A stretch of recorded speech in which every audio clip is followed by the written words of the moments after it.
ചെയ്യാം. എമ്പുരാന്റെ റിവ്യൂ എടുക്കാമെന്നുള്ളതാണ്. അപ്പൊ എങ്ങനെയുണ്ടെന്ന് നമുക്ക് നമ്മുടെ ഫാൻസിനോട് തന്നെ ചോദിച്ച് മനസ്സിലാക്കാം. ഞാൻ സജിനും വന്നിട്ടുണ്ട്, നിങ്ങളും കൂടെ വാ. Welcome to Beta Frames. കണ്ടില്ല, ഞാൻ ചുമ്മാ അവന് വേണമെന്ന് പറഞ്ഞു. അപ്പൊ ഞാൻ മുഖം പൊത്തി വന്നത്, അവൻ ചുമ്മാ എന്നെ കൊണ്ട് മൊത്തത്തിൽ എനിക്ക് ആവറേജ് ആയിട്ടാണ് തോന്നിയിട്ടുള്ളത്. ഒരു ലാലേട്ടൻ ഫാൻ എന്ന ലെവലിൽ എനിക്ക് നല്ല വിഷമമുള്ള ഇതാണ്. കാരണം എന്താ വെച്ചാൽ വലിയ ഹ്യൂജ് ഹൈപ്പാണ് ഈ പടത്തിനുണ്ടായിരുന്നത്. അത് വെച്ചിട്ടുള്ള ഒന്നും ഈ പടത്തിലില്ല.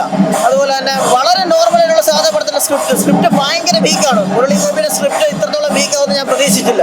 അതുപോലെ ഡയറക്ഷനിൽ പലയിടത്തും പാളിച്ചകളുണ്ട്. കുറേ ഫ്രെയിമുകൾ നന്നായിട്ടുണ്ടെന്നുള്ളതല്ലാതെ ഒരുപാട് സ്ഥലങ്ങൾ ലൊക്കേഷൻ കാണിച്ചിട്ടുണ്ടെങ്കിൽ അതൊന്നും ആവശ്യമില്ല. അതൊക്കെ എന്തിനോ വേണ്ടി ഒരു 5-6 കൺട്രീസ് കാണിക്കുന്ന പോലെയാണ്. അവിടെ ഇവിടെയൊക്കെ ബോംബിടുന്നുണ്ട്. വല്ലാണ്ടൊരു ബോംബായി പോകുന്ന ലെവലിലാണ് പടം പോയേക്കുന്നത്. ലൂസിഫറിന്റെ എന്ത് കണ്ട് നമ്മൾ എക്സ്പെക്ട് ചെയ്ത് വരുന്നു. അപ്പം സെയിം മോഡ് തന്നെയാണ്. Prithviraj directions really good.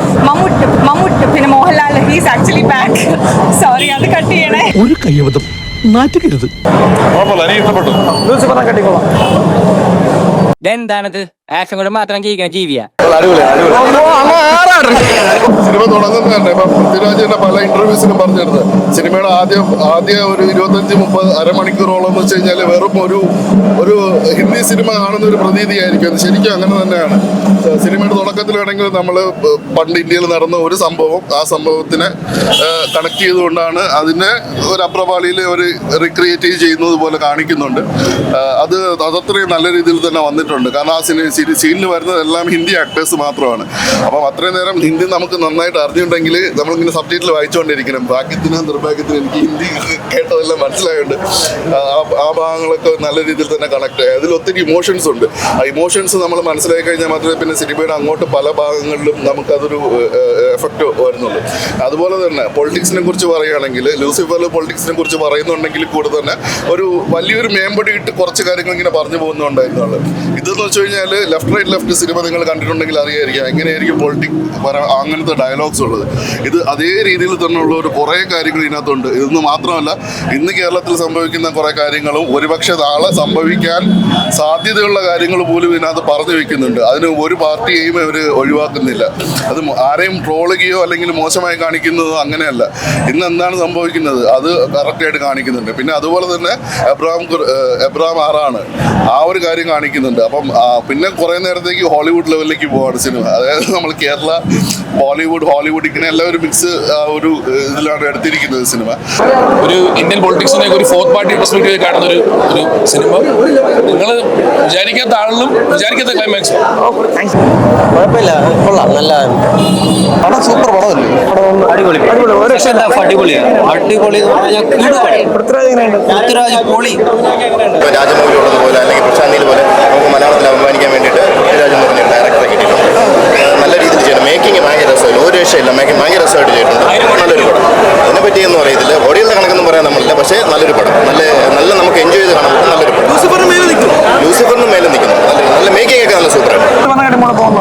Lucifer കുറേ ലെവല പടം അടിപൊളിയായിട്ടുണ്ട്. മേക്കിംഗ് ഒക്കെ പെർഫെക്റ്റ് ആണ്. മേക്കിംഗ് സൂപ്പർ ആയിട്ടുണ്ട്. ലാലേട്ടൻ പൊളിച്ചടക്കിയിട്ടുണ്ട്. അതുപോലെ തന്നെ പൃഥ്വിരാജും പൊളിച്ചടക്കിയിട്ടുണ്ട്. ഇതിനെക്കുറിച്ച് ഒന്നും പറയരുതെന്നാണ് ബാക്കി നിങ്ങൾ കണ്ടറിയാം. ഒരു ബോളിവുഡ് പടത്തിനിടയിൽ കുറച്ച് മലയാളം ലൂസിഫറിനെക്കാളും കൊള്ളാം. അതൊരു വേറെ ലെവലാണ്. അത് കുറച്ച് കേരളത്തിൽ ഉള്ള കുറച്ച് സംഗതികളല്ലേ ഉള്ളൂ. ഇത് പല ലൊക്കേഷനാണ്, ഇന്റർനാഷണൽ ലൊക്കേഷൻ. അടിപൊളിയാണ്, ഒരു രക്ഷയില്ല. ഫസ്റ്റ് ഹാഫ് ചിലർ പറയും ആ ഒരു സ്റ്റോറിയുടെ ഇതായിട്ടുള്ള ഒരു ചെറിയ ലാഗും കാര്യങ്ങളൊക്കെ ഉണ്ട്. പക്ഷെ സെക്കൻഡ് ഹാഫ് ഒരു രക്ഷയില്ല, അടിപൊളിയാണ്, ഒരു രക്ഷയില്ല. രാജുവിന്റെ കാര്യം പിന്നെ പറയണ്ട, ലാലേട്ടന്റെ സ്ക്രീൻ പ്രസൻസ് ഒരു രക്ഷയില്ല. പോസിറ്റീവ് പടത്തിന് വന്നു കഴിഞ്ഞാൽ കേരളം കത്തുമെന്ന് പറഞ്ഞു. തീപ്പെട്ടി എടുത്ത് വെച്ചോ, കത്താനുള്ള എല്ലാ സാധനങ്ങളും ഉണ്ട്. സാധാരണക്കാരന് മനസ്സിലാവുന്ന ചെറിയൊരു സംശയമുണ്ട്. കാരണം സംസാരിക്കുന്ന കാര്യങ്ങളൊക്കെ നമ്മുടെ ലൂസിഫർ പോലെ അത്ര സിമ്പിൾ അല്ല. കുറച്ചുകൂടെ വലിയ കാര്യങ്ങളാണ് സംസാരിക്കുന്നത്. പിന്നെ വില്ലനും ലാലേട്ടന് അത്ര പിടിച്ചു നിൽക്കാൻ പറ്റുന്ന ഒരു വില്ലനല്ല. സ്പോയിലറാണ്, അതൊന്നും റിവീൽ ചെയ്യുന്നില്ല. പക്ഷെ പടം അടിപൊളിയാണ്. കൈ അടിക്കാനുള്ള ഒരുപാട് സാധനങ്ങൾ കയ്യിലുണ്ട്. ലൂസിഫറിനെക്കാട്ടിൽ എന്തായാലും മുകളിൽ പോകും. മേക്കിംഗ് ഉണ്ട്. ആദ്യത്തെ ഒരു 10 മിനിറ്റ് കണ്ടു കഴിഞ്ഞാൽ ഒരു ഹിന്ദി പടമാണെന്ന് തോന്നും. അടുത്തൊരു 10 മിനിറ്റ് കഴിഞ്ഞ ഒരു ഹോളിവുഡ് പടമാണെന്ന് തോന്നും. നമുക്ക് രാജമൗലി ലെവലിലുള്ള സാധനം കാണാൻ പറ്റും. ഗംഭീര മേക്കിംഗ്. അടിപൊളിയായിട്ട് നല്ല സൂപ്പർ സിനിമ കേട്ടാ. നല്ല എൻജോയ് ചെയ്തിരുന്ന് കാണാൻ പറ്റി. പിന്നെ നമ്മുടെ ലൂസിഫറിനെക്കാട്ടിലും കുറച്ചുകൂടെയൊക്കെ നല്ല രീതിയിൽ എടുത്തിട്ടുണ്ട്. കാരണം ലാലേട്ടൻ്റെ എൻട്രിയൊക്കെ എന്ന് പറഞ്ഞാൽ സൂപ്പർ, അടിപൊളി. പൃഥ്വിരാജിന്റെ എൻട്രി അടിപൊളി, നല്ലൊരു ഹൈപ്പ് ഉണ്ട്, നല്ല സൂപ്പർ. ഏത് ഡയറക്ടർ സൂപ്പർ, നല്ല രീതിയിൽ എടുത്തിട്ടുണ്ട്. ലൂസിഫറിനെ കാട്ടിലും മേലിൽ പോകുന്നു ചോദിച്ചാൽ ഇത് ശരിക്കും ലാലേട്ടൻ എന്താണെന്ന് കാണിക്കുന്ന കഥയാണ്. അടിപൊളി. പിന്നെ പടത്തിന്റെ ഫസ്റ്റിന്റെ തന്നെ തുടർച്ചയാണ് പടം. ഡയറക്ടർ എങ്ങനെ ഉണ്ടായിരുന്നു? പൊളി, ഒരു രക്ഷയില്ല.